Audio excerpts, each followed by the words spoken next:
कुलदीप बिश्नोई कह रहे थे कि अच्छे दिन आने वाले हैं। बहुत जल्द अच्छा समय हमारा आने वाला है। प्रधानमंत्री जी के अच्छे दिन की बात को तो अमित शाह जी ने जुमला बता दिया था, लेकिन कुलदीप बिश्नोई अपने कार्यकर्ता समर्थकों से कह रहे हैं, रेणुका बिश्नोई भी कह रही थी साथ में। आज पूरा परिवार था उस मंच पर। ये पूरे प्रदेश से आज मेन कार्यकर्ता यहाँ इतने हजारों के तादाद में यहाँ पर आ गए, ये किसी भी नेता के लिए बहुत भावुक पल होता है। चौधरी भजन लाल के जन्मदिन के मौके पर लोगों को इकट्ठा करते थे, लेकिन अब की बार उन्होंने अपने जन्मदिन के मौके पर लोगों को इकट्ठा किया। इसलिए मैंने कहा कि सियासी जमीन तलाश रहे हैं कि आदमपुर के अंदर बड़े अंतर से चुनाव हार गए थे भव्य बिश्नोई। उस समय कुलदीप बिश्नोई बड़े हताश निराश हुए थे। कुलदीप बिश्नोई ने आंसू भी गिराए थे। दोस्तों नमस्कार, मैं संजय मग्गू और मौजूद हैं देश रोजाना के डिजिटल मीडिया मंच पर। हरियाणा के नेता हैं, आजकल भारतीय जनता पार्टी में हैं। कभी कांग्रेस में थे, कभी अपनी पार्टी बनाई थी, आजकल बीजेपी में हैं। अपनी सियासी जमीन तलाश रहे हैं और खासकर अगर मैं ये कहूं कि सब कुछ लुटने पिटने के बाद अपनी ज़मीन तलाश रहे हैं। आज उनका जन्मदिन था। जन्मदिन के मौके पर उन्होंने खूब जमावड़ा किया। बेटा उनका आयोजक था जन्मदिन कार्यक्रम का। नेताजी का जिनका मैं कह रहा हूं, उनका नाम है कुलदीप बिश्नोई। कुलदीप बिश्नोई जो चौधरी भजन लाल की सियासी वारिस हैं, चौधरी भजन लाल के राजनीतिक वारिस। मैंने आपको बताया कि सब कुछ गंवा चुके हैं, तो गंवा यूँ चुके हैं कि वो विधानसभा क्षेत्र आदमपुर, जहाँ पर आज वो जन्मदिन मना रहे थे अपनी मंडी में, अपनी आड़त पर, उस विधानसभा क्षेत्र को पहली बार चुनाव मैदान में हारे। पहली बार जब से आदमपुर बना है और जब से आदमपुर में चुनाव हो रहे हैं, जब से चौधरी भजनलाल का परिवार सियासत कर रहा है, उस आदमपुर से कभी भी चौधरी भजनलाल के परिवार ने सियासी मात नहीं खाई थी। लेकिन अब सियासी मात खाई। अब की बार हार गए उनके बेटे भव्य बिश्नोई। आज कुलदीप बिश्नोई का जन्मदिन था, तो जन्मदिन पर आयोजन किया। बड़ा लंबा चौड़ा आयोजन था। आज अपने कार्यकर्ताओं को, समर्थकों को इकट्ठा किया। वही संदेश दिया कुलदीप बिश्नोई ने जो कभी देश के प्रधानमंत्री नरेंद्र मोदी ने दिया था प्रधानमंत्री बनने के लिए। ध्यान होगा आपको 2013 का वो दौर, जब प्रधानमंत्री बनने से पहले वेटिंग पीएम थे, कैंडिडेट डिक्लेयर हो चुके थे भारतीय जनता पार्टी की तरफ से। मोदी साहब उस समय नारा दिया करते थे, अच्छे दिन आएंगे। हालांकि बाद में अमित शाह जी ने कहा कि अच्छे दिन की बात तो जुमला थी, और उसके बाद प्रधानमंत्री जी ने भी 2014 के चुनाव के बाद कभी जिक्र नहीं किया, 2019-24 कभी भी। और आज कुलदीप बिश्नोई कह रहे थे कि अच्छे दिन आने वाले हैं। अपने समर्थकों को, अपने शुभचिंतकों को कुलदीप बिश्नोई ने कहा कि अच्छे दिन आने वाले हैं। बहुत जल्द अच्छा समय हमारा आने वाला है। कितने दिन अच्छे आएंगे, कितने अच्छे दिन नहीं आएंगे, क्योंकि प्रधानमंत्री जी के अच्छे दिन की बात को तो अमित शाह जी ने जुमला बता दिया था, लेकिन कुलदीप बिश्नोई अपने कार्यकर्ता समर्थकों से कह रहे हैं, रेणुका बिश्नोई भी कह रही थी साथ में। आज पूरा परिवार था उस मंच पर। कुलदीप जी थे, रेणुका जी थी, उनके सुपुत्र भव्य बिश्नोई थे, पूरा परिवार था। और सामने लोग भी थे, शुभचिंतक, समर्थक, सब आए थे बधाई देने के लिए। बधाई तो बनती भी है। दरअसल कुलदीप बिश्नोई हमेशा 6 अक्टूबर को चौधरी भजन लाल के जन्मदिन के मौके पर लोगों को इकट्ठा करते रहे हैं, लेकिन अब की बार उन्होंने अपने जन्मदिन के मौके पर लोगों को इकट्ठा किया। इसलिए मैंने कहा कि सियासी जमीन तलाश रहे हैं। जो पोस्टर बैनर लगे थे उन पर भारतीय जनता पार्टी के तमाम बड़े नेताओं के फोटो लगे हैं। मनोहर लाल जी का फोटो लगा है, मोदी जी का, अमित शाह जी का तो है ही है। उनके साथ में मुख्यमंत्री नायब सिंह सैनी का फोटो लगा है, मोहनलाल बडौली का फोटो लगा है। ये सभी फोटो लगे हुए हैं। हालांकि कोई गेस्ट नहीं था, कोई भी आया नहीं था। चीफ गेस्ट खुद कुलदीप बिश्नोई थे। मैं आपको बता रहा था कि जब से आदमपुर बना, तब से आदमपुर ने, चाहे वो लोकसभा के चुनाव हुए, चाहे वो विधानसभा के चुनाव हुए, आदमपुर ने कभी हाथ नहीं छोड़ा चौधरी भजनलाल परिवार का, कभी साथ नहीं छोड़ा। जरूर 2019 का जो चुनाव था, लोकसभा चुनाव 2019 का, उस लोकसभा चुनाव में जरूर झटका लगा था भव्य बिश्नोई को।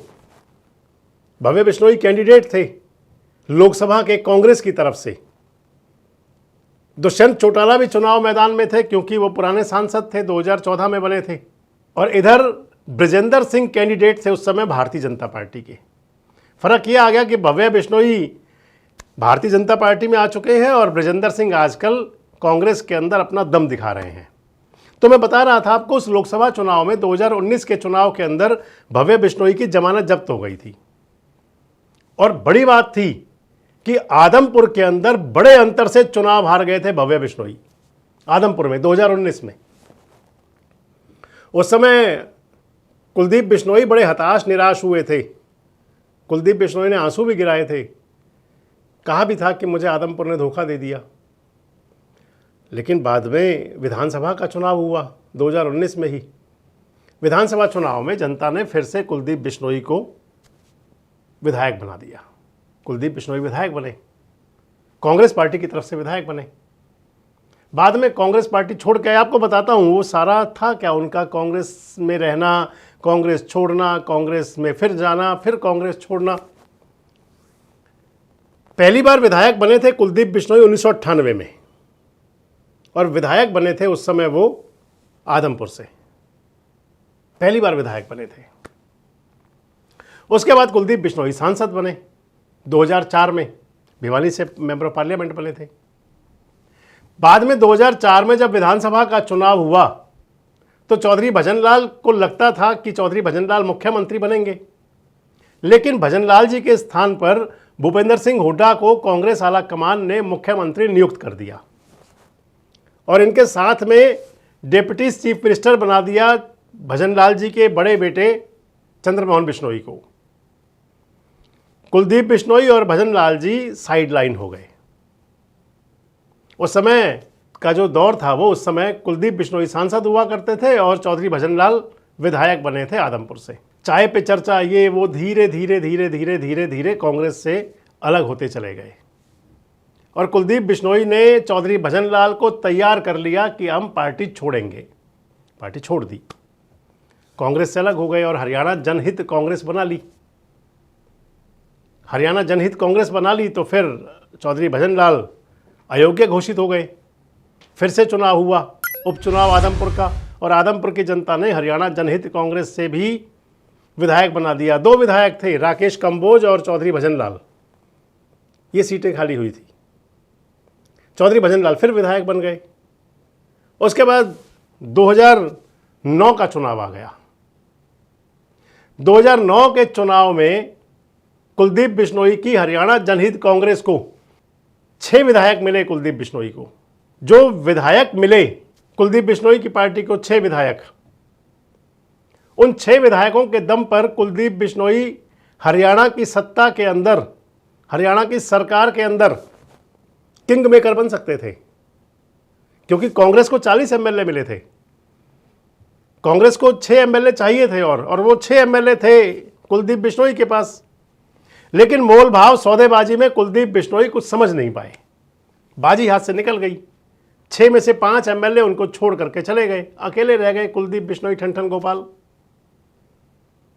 2009 के बाद 2014 का विधानसभा चुनाव आया। 2014 के विधानसभा चुनाव के लिए, उससे पहले जब लोकसभा का चुनाव हुआ तो लोकसभा के अंदर कुलदीप बिश्नोई और भारतीय जनता पार्टी का अलायंस था। 2014 का लोकसभा चुनाव 8 सीटों पर बीजेपी लड़ी और 2 सीटों पर कुलदीप बिश्नोई की पार्टी लड़ी। दोनों सीट कुलदीप बिश्नोई की पार्टी हार गई, हिसार से भी, सिरसा से भी। बीजेपी की हवा बन चुकी थी। विधानसभा चुनाव के लिए बीजेपी ने कुलदीप बिश्नोई को धता बता दिया, कोई अलायंस नहीं किया। कुलदीप बिश्नोई कुछ दिन मायावती जी के चक्कर में भी घूमे, लेकिन अंतोगत्वा अपने बूते पर मैदान में उतरे और पति पत्नी दोनों विधायक बन गए। कुलदीप बिश्नोई जी विधायक बने आदमपुर से और इधर रेणुका बिश्नोई विधायक बनी हांसी से। 2016 में अपनी पार्टी को वापस मर्ज कर लिया कांग्रेस पार्टी के अंदर कुलदीप बिश्नोई ने। जिस पार्टी पे तमाम लानत कुरानत छोड़ करके आए थे, वापस चले गए कांग्रेस में। 2019 का चुनाव, विधानसभा चुनाव, मैंने बताया आपको कि भव्य बिश्नोई हारे। कैंडिडेट थे भव्य बिश्नोई उस समय लोकसभा के हिसार संसदीय क्षेत्र से। बाद में विधानसभा चुनाव हुआ तो कुलदीप बिश्नोई विधानसभा चुनाव जीत गए। 2019 के बाद में कुलदीप बिश्नोई ने 2022 में फिर से कांग्रेस छोड़ दी और कहा क्योंकि उनको प्रदेश अध्यक्ष नहीं बनाया गया और तमाम बातें करी, शिकवे शिकायतों के साथ कांग्रेस को टाटा बाय बाय कह करके बीजेपी में आ गए। खुद एमएलए थे पहले, खुद एमएलए का रिजाइन हुआ, बेटे को टिकट दिलवा दिया, बेटा उपचुनाव जीत गया। लोगों को लगा था कि कुलदीप बिश्नोई को बीजेपी में बड़े अच्छे दिन बहरेंगे, लेकिन नतीजा ढाक के तीन पात। बेटा विधायक तो बन गया लेकिन ना मंत्री बना ना कुछ और मिला। 2024 का विधानसभा चुनाव ये ऐसा चुनाव आया जो वाटर फ्लू साबित हुआ चौधरी भजनलाल परिवार के लिए। जिस आदमपुर ने कभी भी चुनावी शिकस्त नहीं दी थी, 2019 के लोकसभा के बाद फिर विधानसभा में भी हरा दिया। आज रेणुका बिश्नोई कह रही थी कि लोगों को उन्हें हराने का दुख है। अब पता नहीं कैसा दुख है लोगों को या नहीं है, लेकिन कुलदीप बिश्नोई जरूर कह रहे थे कि अब अच्छे दिन आएंगे, अच्छे दिन आने वाले हैं। अच्छे दिन कैसे आएंगे, कौन से अच्छे दिन आएंगे? भारतीय जनता पार्टी में क्या उनको कोई बहुत बड़ी पावर मिल सकती है क्योंकि राज्यसभा की सीट खाली होनी है एक? क्या वहाँ निशाना है कुलदीप बिश्नोई का? क्या कोई चेयरमैन को अपने उनके बेटे को या सरकार में कोई बड़ा ओहदा मिल सकता है? क्योंकि आज अब स्टेम तो खाली है, बिल्कुल कुछ है भी नहीं। किस हिसाब से कुलदीप बिश्नोई ने कार्यकर्ताओं का, और या फिर कहीं कार्यकर्ता जो बचे हैं जमे रहें, कहीं जाए ना छोड़ करके टिके रहें, उनको टिकाए रखने के लिए कह दिया कि भैया साथ रहो, अच्छे दिन आएंगे। पिछले दिनों बड़ी चर्चाएं थी कि कुलदीप बिश्नोई वापस क्या कांग्रेस में जाएंगे, बड़ी चर्चाएं, और तमाम प्रकार की चर्चाएं हुआ भी करती हैं हमेशा, कोई बड़ी बात नहीं है। ये चर्चाएं चली थी, लोकसभा चुनाव के दौरान भी चली थी, जब कुलदीप बिश्नोई जी कभी हाँ कभी ना वाली स्थिति में थे 2024 में। विधानसभा चुनाव के बाद भी चली थी, बातें कई बार आती थी कि जा सकते हैं कुलदीप बिश्नोई कांग्रेस के अंदर वापस। बहरहाल आज कुलदीप बिश्नोई ने अपने कार्यकर्ताओं से कहा, अपने समर्थकों शुभचिंतकों से कहा कि अच्छे दिन आएंगे। झुंझुना दिया उनको एक तरह से कि भैया इंतजार करो, अच्छे दिन आएंगे। लेकिन सियासत के जानकार लोगों का मानना है, वो कहते हैं कि कुलदीप बिश्नोई अनुभवी नेता नहीं है। कुलदीप बिश्नोई एक टाइम पास नेता माना जाता है। किस लिए? कि 2009 के अंदर सबसे महत्वपूर्ण माना जाता है कि एक तो 2004 में उनका और उसके बाद कांग्रेस से साइड होना, जबकि देश के अंदर कांग्रेस की सरकार थी। चौधरी भजनलाल का जो वजूद था कांग्रेस के अंदर, जो असर रसूख था, जो सियासत के जानकार हैं वो कहा करते हैं कि वो सब कुछ कुलदीप बिश्नोई ने तहस नहस किया। उसके बाद 2009 में जब उनको 6 एमएलए मिले तो 6 एमएलए संभाल ही नहीं पाए। 6 में से 5 छोड़ करके चले गए। वो सोचते रहे, कुलदीप जी सोचते रहे कि शायद कुछ बात बन जाएगी, मैं शायद मुख्यमंत्री बन जाऊंगा सीधे। लेकिन वो कहते हैं कि तीबे जी चौबे बनने के जुगाड़ में थे, दूबे भी नहीं रहे। डिप्टी सीएम तो शायद उनको उस समय गठबंधन के अंदर बन सकते थे, लेकिन राजनीतिक परिपक्वता नहीं थी, ये यही कह सकते हैं। और जब जब कभी उहापोह की स्थिति होती है तो आपके साथ ही साथ छोड़ जाते हैं। और अंत ये आया कि विधानसभा चुनाव तक उस आदमपुर को हारना पड़ा जिसने हमेशा पलक पावड़ों पर बिठाया था। अब कुलदीप जी अपने समर्थकों शुभचिंतकों से कह रहे हैं कि भैया अच्छे दिन आएंगे। आपको क्या लगता है कि आएंगे अच्छे दिन कुलदीप बिश्नोई जी के आदमपुर के अंदर? कैसी रहेगी आगे की सियासत? क्योंकि जब एक बार चुनावी पटखनी मिल जाए उसके बाद नैया संभालना बड़ा मुश्किल होता है। आपको क्या लगता है कितने अच्छे दिन आ सकते हैं? कमेंट्स बॉक्स में जरूर बताएं। जुड़े रहें हमारे साथ, देखते रहें देश रोजाना। हमारे साथ जुड़े रहने के लिए सब्सक्राइब करें देश रोजाना के YouTube चैनल को और नई वीडियो की नोटिफिकेशन पाने के लिए बेल आइकन जरूर दबाएं। अगर आप ये वीडियो Facebook या Instagram पर देख रहे हैं तो पेज को लाइक और फॉलो जरूर करें और ज्यादा से ज्यादा शेयर करें।